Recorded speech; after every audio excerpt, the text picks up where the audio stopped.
Kembali lagi di channel Busa Buka Suara bareng Anto. Nanti kita kunjungin aja dengan yang butuh dari negara, bukan hanya Kami akan perhatikan teman-teman dari disabilitas. Jangan lupa subscribe. Wali mangga cari, alhamdulillah sehat. Wali alhamdulillah sehat. Ini Erwin. Siap. Bangga. Hari ini saya ketemu dengan tamu istimewa, penting karena publik selalu menunggu apa yang akan diungkapkan oleh para bupati, wali kota terpilih, dan kolaborasi apa yang akan dilakukan dengan Pemprov Jabar ke depan. Kita sudah kenal, apalagi penggemar Persib. Waduh, Kang Farhan. Salam. Gitu. Farhan itu dari namanya sudah Farhan. Haji Erwin. PJ Erwin, pasti NU, soalnya di peci. Nah, betul. Ya kan? Atau kalau sudah populer 5 tahun udah maju lagi aja. Ayo Pak Wali jelasin dulu. Saya dan Pak Erwin sudah komitmen dari awal ketika kita mulai salaman 15 Agustus 2024 bahwa kita akan menyelesaikan dalam 2 periode dan mempersiapkan Kang Erwin sebagai penerus. Wah, amin. Hebat. Sekali lagi dong, baru saya dengar nih ada pemimpin ngomong begini nih. Saya dan Kang Haji Erwin bersepakat untuk mempertahankan pasangan sampai 2 periode. Setelah itu membentuk Kang Erwin melanjutkan menjadi penerus. Oke. Yaitu Iya teh nyaan ya teh. laras Pak Gubernur. Soalnya banyak yang begitu.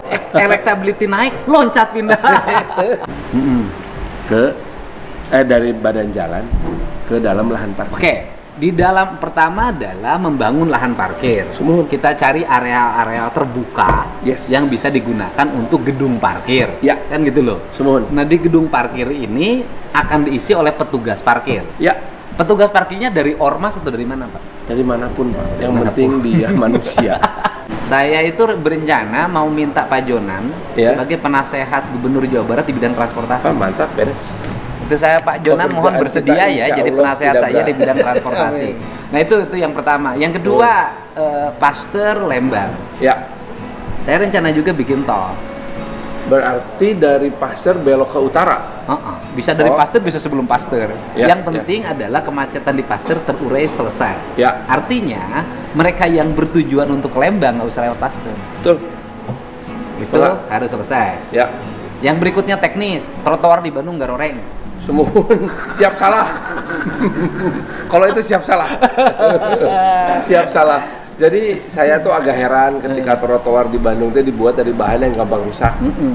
Apa konsepnya tentang trotoar?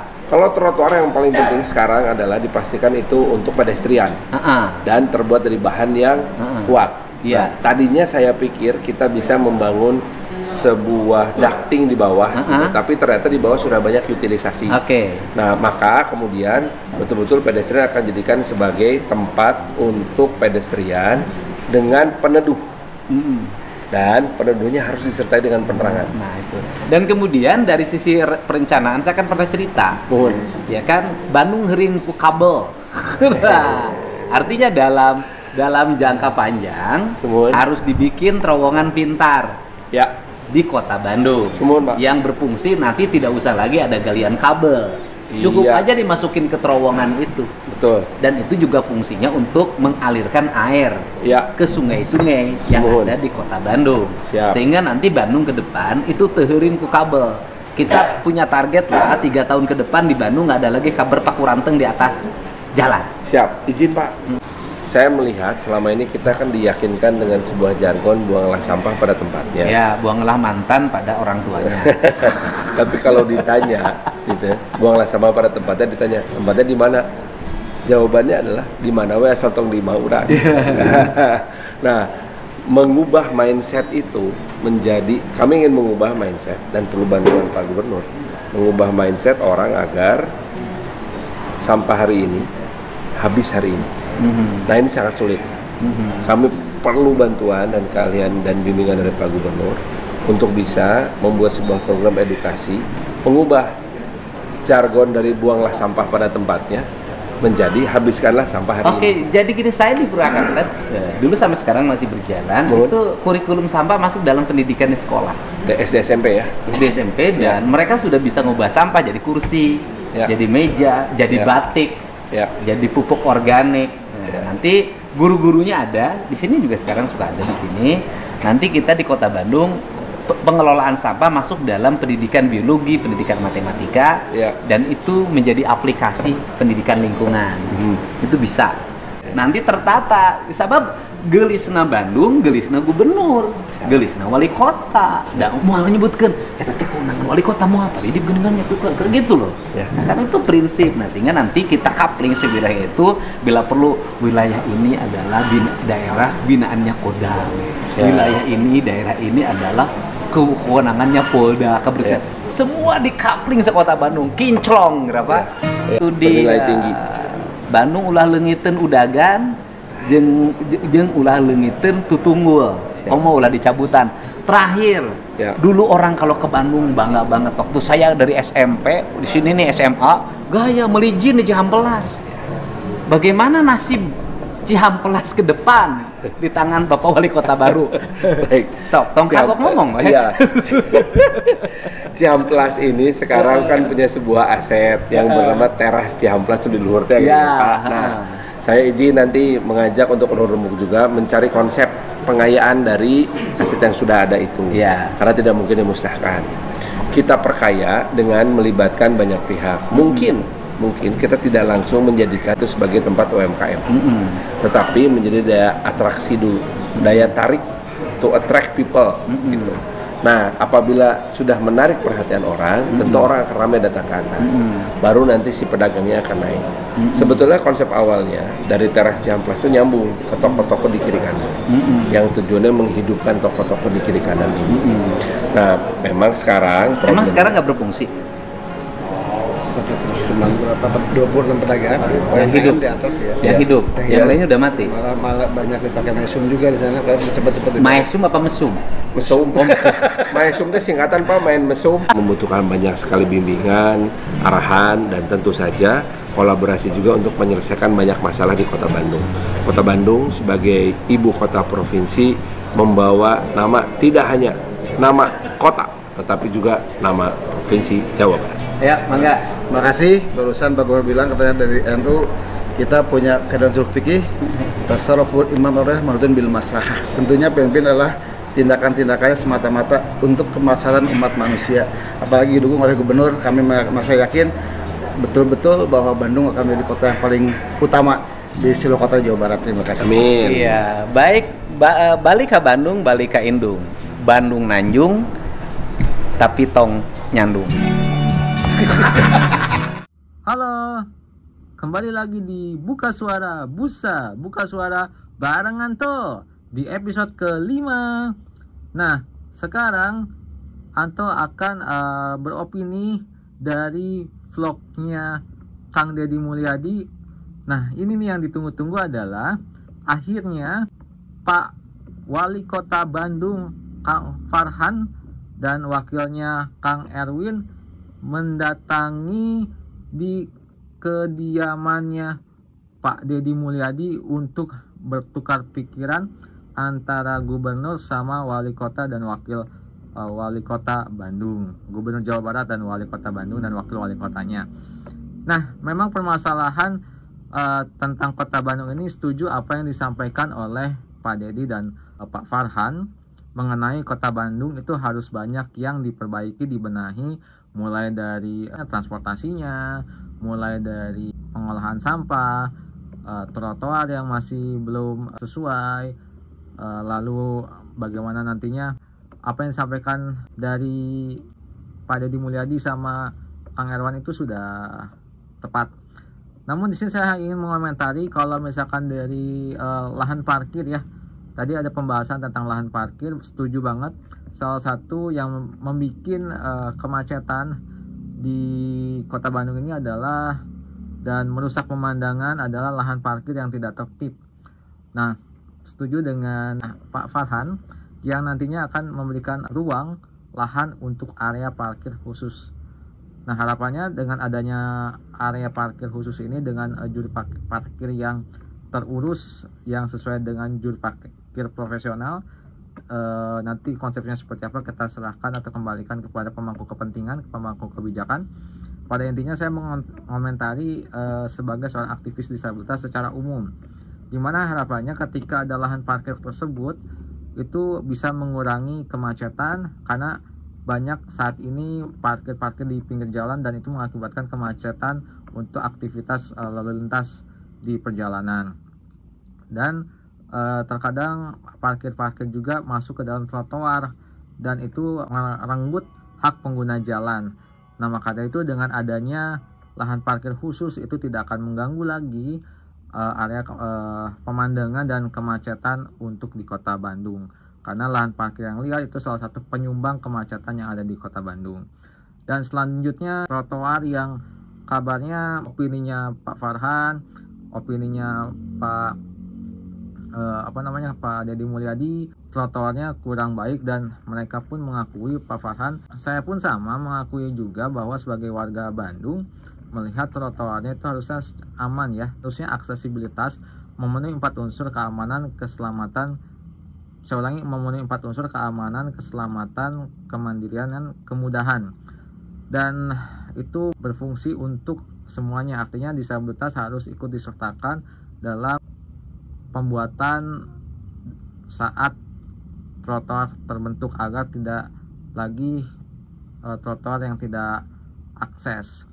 Karena ketika kita mendesainnya nantinya konsepnya universal, itu akan merangkul semua yang diperlukan. Intinya nanti kalau trotoar akan dilakukan perubahan yang sesuai, tolong libatkan kelompok disabilitas ini, kelompok rentan lainnya, supaya menciptakan kondisi trotoar untuk pedestrian yang ramah, yang aman, nyaman, dan sebagainya. Dan selanjutnya transportasi dari BRT ini katanya kan nanti karena Kota Bandung itu diharapkannya akan ada BRT yang ukurannya sedang. Nah, jangan lupa harus aksesibel, yang inklusif, yang desainnya universal design. Saya belum melihat secara langsung nih bagaimana BRT-nya itu, apakah sudah bisa diakses untuk pengguna kursi roda ataupun penyandang disabilitas lainnya. Harus ada melakukan kunjungan atau audit secara langsung. Dan selanjutnya pengelolaan sampah. Ya, memang pengelolaan sampah ini harus kita mulai dari diri sendiri. Nah, harapannya sih tadi sudah Pak Deddy sampaikan adanya pendidikan untuk pengelolaan sampah di sekolah-sekolah. Nah, semoga pendidikan pengolahan sampah ini bisa diterapkan juga atau bisa diberikan wadah edukasi sosialisasinya kepada kelompok masyarakat disabilitas yang mendapatkan pendidikan yang formal. Nah, bagaimana untuk warga disabilitas yang pendidikan yang tidak berpendidikan atau yang tidak intinya sih untuk warga disabilitas yang tidak mendapatkan informasi tentang bagaimana cara pengelolaan sampah, mungkin bisa dilakukan pendidikan informal melalui media komunitas atau organisasi yang nantinya itu bisa tersampaikan agar penyandang disabilitas ini bisa turut hadir membangun, mewujudkan untuk kondisi pengelolaan sampah yang baik dan benar, agar kita pun bisa ikut berpartisipasi dalam bermasyarakat untuk mewujudkan Bandung yang utama, Jabar yang istimewa. Sekian opini yang saya sampaikan hari ini di Buka Suara. Namun ada sedikit opini tambahan. Sayang sekali saat pertemuan antara Kang Deddy Mulyadi sama Pak Farhan tidak menyinggung persoalan disabilitas. Padahal Pak Farhan itu konsen katanya akan mengedepankan 4 kelompok rentan. Nanti saya akan tunjukkan videonya ya terkait komitmennya Pak Farhan sama pemberitaannya setelah ini. Dan Pak Deddy juga ada komitmen juga, saya sudah melakukan video secara langsung, nanti saya akan tunjukkan juga. Nah, mudah-mudahan pemimpin kepala daerah baru ini tidak lupa kepada kelompok rentan untuk kami pun memiliki hak yang sama untuk mendapatkan perlindungan hukum, perhatian dari pemerintah untuk mendapatkan haknya, untuk bisa menciptakan partisipasi penuh bermasyarakat, dan tentunya untuk mendorong Bandung Utama mewujudkan Jabar istimewa yang inklusif. sekian yang bisa saya sampaikan. Mohon maaf kalau ada salah kata, tidak ada maksud apapun. Di sini saya hanya beropini. Opini disabilitas, buka suara. Terima kasih. Teman-teman disabilitas terus memiliki semangat seiring dengan kebijakan pemimpin baru di 2025 di Provinsi Jawa Barat. Kaum disabilitas akan mendapat perhatian yang seksama agar memiliki kesetaraan untuk hidup bebas, hidup merdeka dan hidup sejahtera, serta mendapat pendapatan, penghasilan dan pekerjaan yang layak demi kemanusiaan dan keadilan. Jabar istimewa inklusif. Jabar istimewa inklusif. Makasih Mas. Ekonomi yang tumbuh dari negara bukan hanya kesempatan pendidikan, tetapi kesempatan bekerja, hidup layak dan hidup sejahtera di tanah Jawa Barat.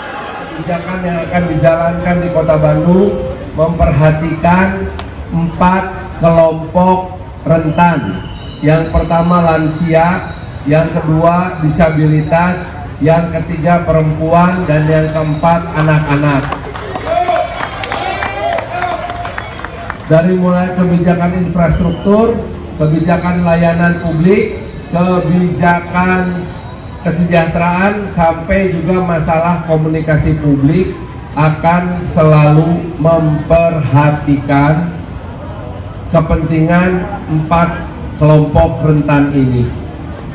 Saya berkeyakinan apabila sebuah kota mampu merawat warganya sampai ke level yang paling rentan sekalipun, maka insya Allah warganya pun akan bisa merawat kotanya. Untuk itu, mari bersama-sama bergandengan tangan.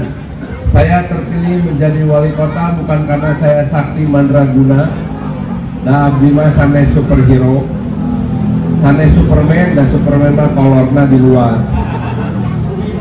Super ini mah dibungkus itu. So ujang samer wae.